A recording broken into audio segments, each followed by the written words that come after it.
For a guy that showed up on July 22nd, I think he's done a pretty dang good job absorbing the offense right now. There's still some more hurdles to clear for him. The link up with his receivers is still inconsistent. He's only thrown for 2 touchdowns, as he alluded to, Bubba. They've both gone to tight ends, and he hasn't thrown for one since week 2. And so there's still more to unlock with this passing game. And part of that, the receiving core is having trouble getting open. It's not a big play threat receiving core like this team had last year. And so part of it's on that as well.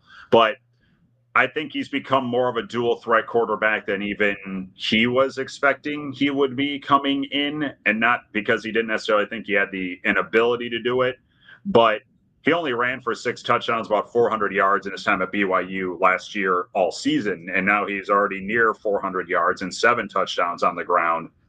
I think he's kind of surprised himself with the mobility that he has been able to bring. The offense has asked him to be a little bit more mobile, but the fact that he's succeeded in that has been, I think, a pretty good surprise right now for this group, especially since he was in a quarterback battle in August because of how late he arrived. Brendan Sullivan was the guy he was competing with, the Iowa transfer, and he is technically the better mobile quarterback of the two. He can absolutely fly. The only reason why he probably didn't start week 1 is because he got injured midway through camp.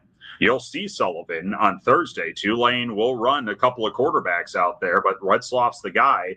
The fact that he hasn't thrown a pick, he has fumbled it a couple times. He's lost a couple of fumbles, so he has been a little bit sloppy with the football. But the fact that he's been able to give Tulane an element of the offensive game that they didn't have last year, they didn't even really have a couple years ago with Michael Pratt, who was a good runner, but not as good as what Retzlaff has shown. That, I think, has at least opened up the possibility to do a lot more of this offense. Tulane's still waiting to see it all come together.